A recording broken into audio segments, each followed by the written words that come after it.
Welcome to Encounter, where we celebrate putting faith into action and community leaders who live out compassion, grace, and love. We're a program of the Broome County Council of Churches that addresses food insecurity through Chow and the Greater Good Grocery, provides hospital and jail ministry, builds wheelchair ramps, and assists neighbors with transportation and shopping services through Faith in Action volunteers. We invite you to the conversation. Encounter your neighbors as we learn to walk together in love and kindness. Good morning and welcome to this week's edition of Encounter. Apparently I'm your host, Jeff Kellam. I have a lot of friends in Western North Carolina and have had for some time. Our church has a major conference center there, and after a recent hurricane and the terrible flooding that afflicted them, as we record the program, now there are fires in the mountains there.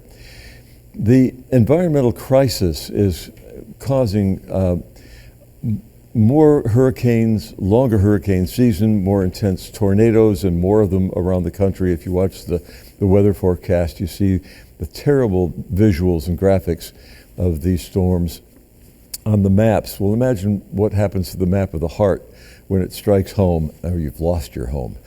In addition, we look at the way the earth is suffering. And I brought with me the Green Bible. This was a Bible that highlighted every reference to the beauty of creation and its destruction in green. And I would say coincidentally, but let's say providentially, was looking through it this morning on my way here, and I realized in Isaiah 24, the earth is utterly broken, it says in green. The earth is torn asunder. The earth is violently shaken. The earth staggers like a drunkard. It sways like a hut. Its transgression lies heavy upon it, and it falls and will not rise again. Well, I don't know that it's the earth's transgression. It's ours. We have transgressed against the earth.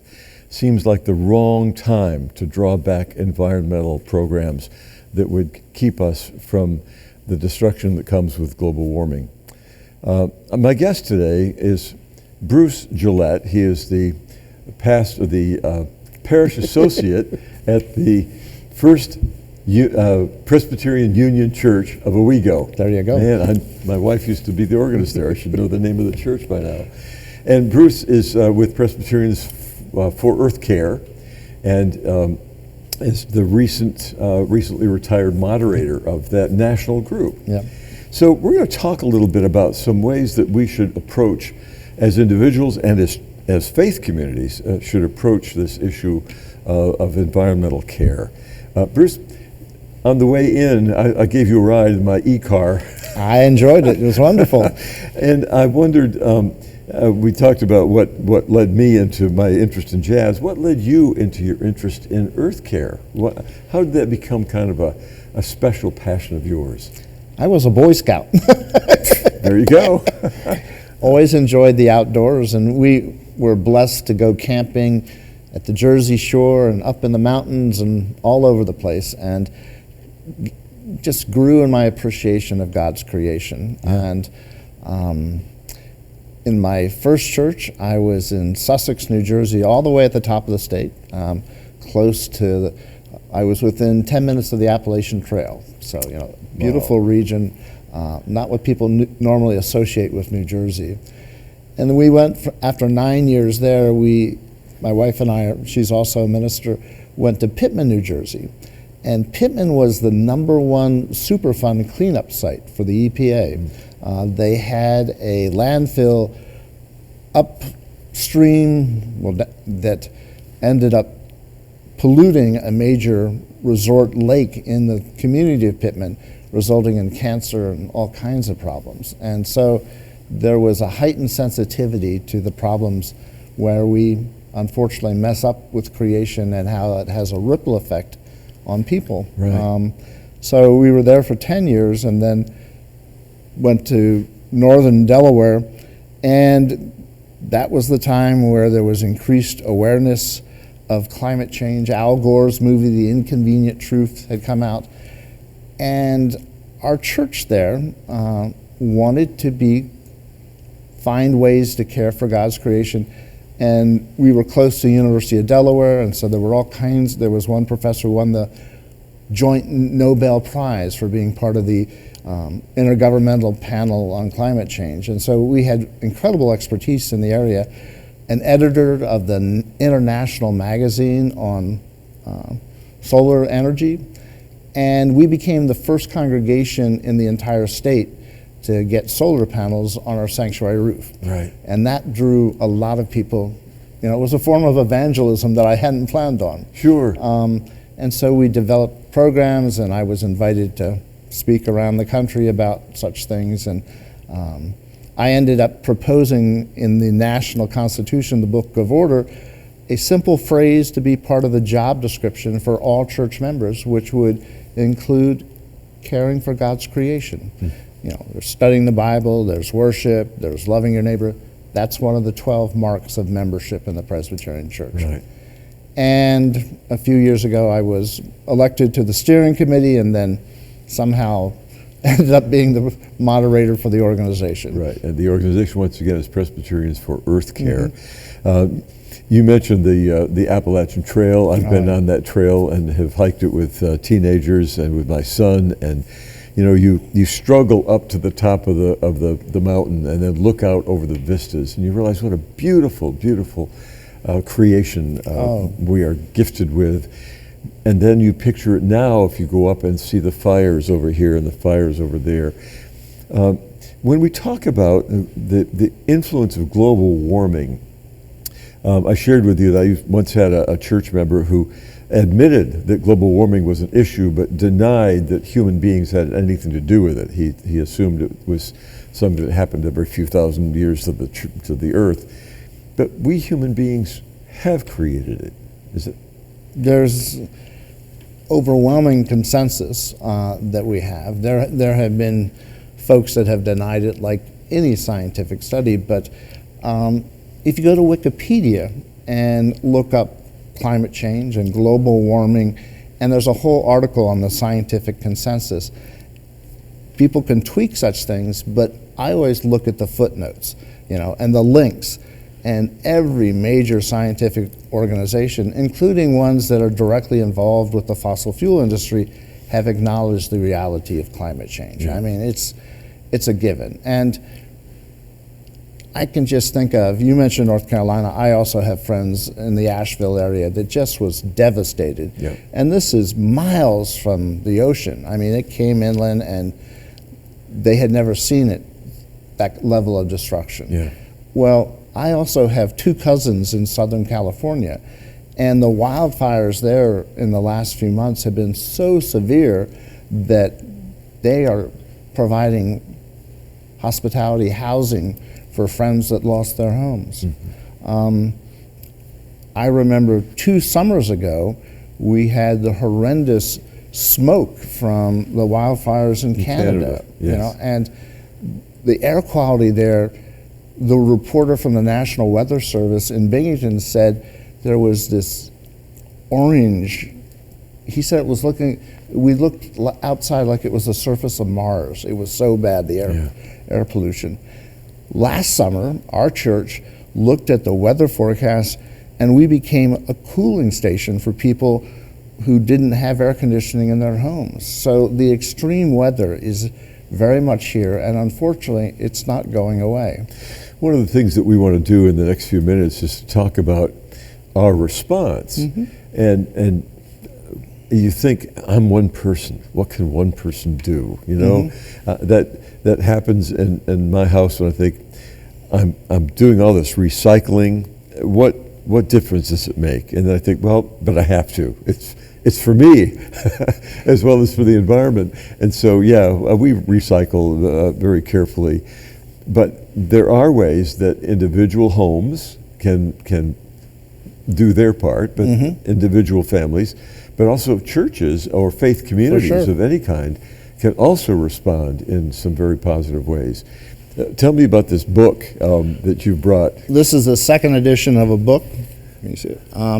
And we donated a copy of this to the Owego Public Library. So the libraries are networked so people can get this. It's called 50 Ways to Help Save the Earth. how you and your church can make a difference. And it's written by a woman named Rebecca Barnes, who for a number of years was in charge of the environmental ministries for the Presbyterian Church.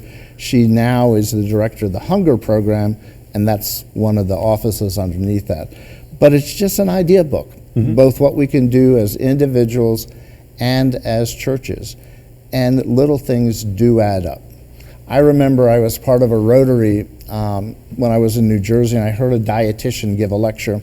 She said, imagine a tab of butter, and you decide to give that up. And normally you put it on toast, maybe on your vegetables, whatever. But if you gave up a tab of butter every day for a year without changing your diet or your other activity, but that was the one change in your lifestyle, you would lose 10 pounds. Oh. So those little things can make a difference. I have a friend who's a pastor in Kentucky, and she got one of those smart thermostats. Yeah. And her church saved $400 a month just by having that simple, and NICEC, among others, sell those at a discount now. So a purchase like that can more than pay for itself very quickly. Yeah. A couple of years ago, we got an induction cooktop. We have a gas stove, but we wanted to see if we could use this. It's like $70, not outrageously expensive, but it uses 90% less energy than a stove or an electric unit. Yeah. And I was a short order cook when I was in college. I paid my way cooking at Perkins. And so I like to cook, and I know the attraction of a gas stove. This kind of heating is equal to, you can control it just dramatically. And it heats actually quicker than a gas stove. So it's, those simple things can help. Yeah. I like the idea of going green saves green. Yeah, well, that's true. That's right. But that's right. Something my wife and I did a couple of years ago was get 3 drying racks. And we haven't gotten a clothesline out, and the weather around here isn't always the best for putting clothes out on the line. Right. But just by putting the clothes on the drying rack, obviously saves energy. It's also better for the clothes because there's less wear and tear. And it brings, especially in the winter months, moisture into the house, so it's warmer. So, it takes 5 minutes to throw the clothes on the racks, but, saves money, keeps the clothes longer, and makes the house more comfortable. It's well worth it. And what about light bulbs?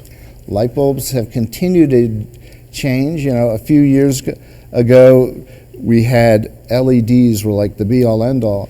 The compact fluorescence was sort of a transition, and the technology continues to improve. That is a simple thing to do. You can easily get it at any hardware store, and again, the utility company sells them at a discount. Yeah. So, and it used to be that they were this white light that made everything look like a library, in a big city. But now you can vary the color, so it's a much warmer, more natural, I think they call it soft light. Yeah. And again, not only does it save energy, but you don't have to replace them as often. Yeah. So, we have sanctuary lights, and nobody wants to go up into the right. But once they're in there, we don't have to worry about them. So the initial cost you get back. There is some initial cost. Well, you mentioned you have an electric vehicle. Yeah. Not inexpensive, but you save money, electrical versus gas, very quickly. And over time, that counters the expense of the car. Yeah. And there's expenses that you have with a gas-powered car that you don't have. You're not going to have to worry about a tune-up. You're not going to have to worry about going and getting it checked for emissions. There's a number of things that and I'm sure you feel pretty good driving by the gas station not having to worry about that. Well, that's right. We used to look, you almost always are attracted to the sign to see what's the price. What's the price? And then you might think, I'm going to drive a little bit further to save a nickel, and you think, no, I'm burning up that much gasoline to get there. So yeah, it's not for everyone, and we got 0% interest on this car, and so that's what sold us on it, as well as the environmental issue. but it's so far so good. We're not going to drive it across the country. Well, my wife is currently visiting our daughter and her children and grandchildren too, out in Ohio, and I think she did 3 stops to do a quick charge. And I mean, it doesn't take a long time. She goes into a Sheetz and buys lunch or goes to the bathroom and stuff, and then she's back on the road. And some group like AAA will tell you should stop every couple of hours just to, for safety reasons and also avoiding blood clots and all those other kinds of things. Yeah. But I mean, we bought an electric vehicle last summer, and we have close to 20,000 miles on it. I've had some health issues. I had to go up to Rochester and down to Johns Hopkins, and very reliable. We know where we can stop and charge, and distance isn't an issue. Right.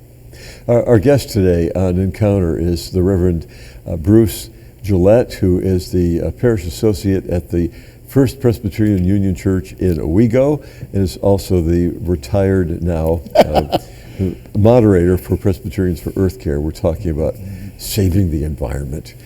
So Earth Day is coming up. I remember the first Earth Day. I think 1970. I was just out of seminary at the time, and did a couple of radio programs based on that. And we've come a long way, and I think it has cycles where people are paying a great deal of attention to it, and other years when it kind of passes and we don't think very much about it. But it would be a good time, I think, for folks to kind of reassess how they're treating the environment or their yard, for that matter, or their home. Every day can be an Earth Day, but it is good to have a special day, and that's our country's special day. And we need to remember it was bipartisan early on, and EPA was signed into law by Richard Nixon. I had a childhood hero in Theodore Roosevelt, and Roosevelt, there's a wonderful biography of him called The Wilderness Warrior, and how he took great joy and comfort in God's creation. He had tragedy in his life. His young wife died, and he went out west, and that really helped him. And over the years, he did phenomenal work helping our national park program expand, and of course, here in this region of New York State, we have some ties to Theodore Roosevelt, especially in Owego. There was a Republican leader in the state that was based there and had a role in Roosevelt coming on board. But people need to look at the world and see the problems we're having. Just last week, the international organization that looks at weather determined that 2024 was the hottest year on record. And over the last 10 years, it just has gotten hotter and hotter and hotter. And we may not notice it as much here, but it is impacting. I mentioned we had cooling stations last summer. There are wildfire concerns, not just out in California, but here in New York State, we've had some trouble. Yeah. There was a study last week that scientists had not really paid that much attention, but there's not as much moisture in the earth as there once was. Yeah. And farmers will tell you that, when they have to have growing their crops. Yeah. So, we need to do what we can to lessen what they call the carbon footprint. Yeah. If we get less CO2 in the air, and there's all kinds of things that contribute to it, it'll make it a healthier planet for us all. One of my favorite things is I love trees. And when we moved to the home we have in Owego, early on we planted a row of apple trees. And now they are bearing fruit. And I'm looking forward to this fall when our grandchildren come and they can pick the apples and we can make applesauce and all the other things, apple pie and all the other things. So, but those trees help take the carbon out of the air. I know you have some history in Richmond. There is a Presbyterian pastor there who's the director of a program called Capital Trees. And Shelley oversees urban tree planting. And they have found that just adding trees to some of these inner city neighborhoods brings the temperature down in the summer and has a huge effect not only for health but emotional health too. It adds so much to people's lives. Yeah. So I remember when I was a kid, my dad was labeled by a newspaper editorial in the Binghamton Press, as it was called then, as it was kind of the original tree hugger. Apparently they were cutting down trees on Liberty Avenue in Endicott where we lived, and Dad just went out there and stopped the work for a little while to say what's going on, and it created a little bit of interest in saving those trees. It's not exactly an urban environment there in that neighborhood, but those trees providing the shelter from the heat as well as contributing, of course, to the atmosphere. Back then, it was just one block. Now, whole forests are being taken down, and we can't do very much, I guess, about the rainforests, but paying attention at least is the beginning of it. This gets very personal here, but one of the things that can help is we buy toilet paper that's made from bamboo. Mm-hmm. And it's true that there's incredible forests taken down every year for toilet paper. Yeah. But bamboo is fast growing and can be easily farmed and Okay, I think that's enough. It feels no different, but no, it doesn't, because we do that. I do that too. But my point is, our purchases can make a difference. Yeah. If we can, you talked about plastic. There's an excellent organization based in Bennington College in Vermont called Beyond Plastic, and they have looked. I think MIT did a study. Today we have more plastic in this world, and very slow breaking down, than the total weight of every living creature in the world. It's astounding how much we have produced in just about a century's amount of time. Yeah. And now scientists are finding real problems with what they call microplastics. Yes. Last summer, there were reports from highly respected sources like the New England Journal of Medicine, one of the premier journals in the world, and also the National Academy of Sciences.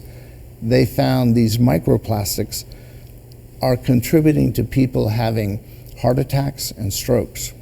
So something as simple as not using a disposable plastic cup or a disposable plastic bottle can be good for one's health as well as for the health of the planet, because even though we try to recycle, how much plastic is actually recycled is questionable. Yeah.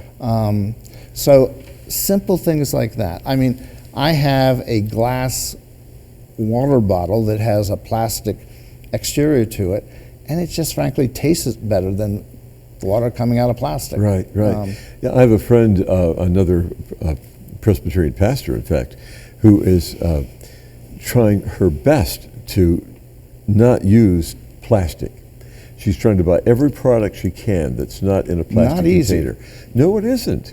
You go to the store, and if you want to buy a certain product, it's all in plastic. It's all wrapped in plastic, or it comes in a plastic box or a plastic bottle. So trying to wean ourselves from this is very difficult because we're up against a much larger manufacturing and economical, I guess, corporate structure. The fossil fuel industry understands that more and more people are getting electric cars because they save money. Forget about the environment, they just save money. Well, they're looking at alternative ways of using those petroleum products, and so they see plastics as the way of continuing to grow their industry. Yeah. Again, not really paying attention to the environmental consequences of that. Yeah. So let's turn we've got about 4 minutes left. Let's turn to how we can affect the environmental structures.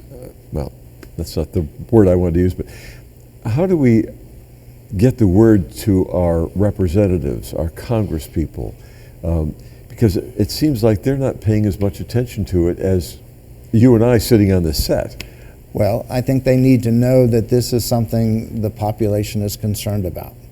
And we're going to be doing a program in April that I did originally with Presbyterians for Earth Care, featuring a brigadier general who for many years taught at West Point. You can't get any more military than a West Point professor. And this guy has a PhD, and he gave a fascinating lecture looking at the climate crisis and national security. And, you know, we're concerned, for example, immigrants. My wife has done a dozen mission trips to Honduras. The people there would love to stay in their homes, but it's no longer viable to farm like it once was. And for the survival of their families, they are moving north. And, you know, so we need to look at what can we do. We can advocate, and there are groups like the Sierra Club and the Green Faith and others that are trying to advocate for social policies. Yeah. Not an easy lift right now, but we can also see what we can do as individuals. You and I are active in churches, see what our churches can do. Civic groups, the Rotary, for example, has a very strong emphasis on looking at environmental issues.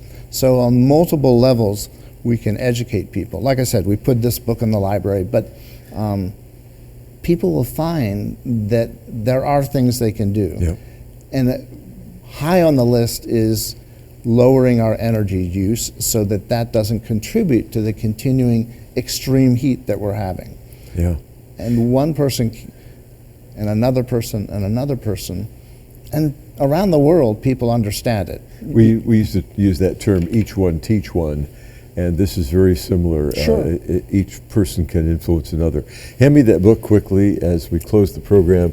The book is entitled 50 Ways to Help Save the Earth, the revised edition. It's by Rebecca Barnes. It's available on Amazon, but it is also in the library. From Westminster John Knox Press, and it's I'll get one. Thank you. Actually, I'm giving this to you. Thank you. I appreciate that very much.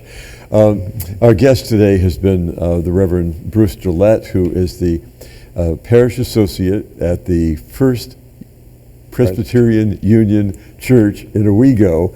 The history of that church is fascinating, the way it got its name. And he's also the retired moderator, just recently retired moderator of Presbyterians for Earth Care. I'm Jeff Kellam. I serve as the Parish Associate at the Union Presbyterian Church in Endicott at the corner of Liberty Avenue and Main Street in the Union District. And I want to thank you for joining us for this edition of Encounter produced by the Broome County Council of Churches. If you get a chance, and if you like jazz, you might look for the Spirit of Jazz podcast that I do with the Reverend Bill Carter, who grew up in Bruce's church in Mother's Owego, still a member. and his mother is still a member there. So until we see you again next time, please be gentle with people and with yourself.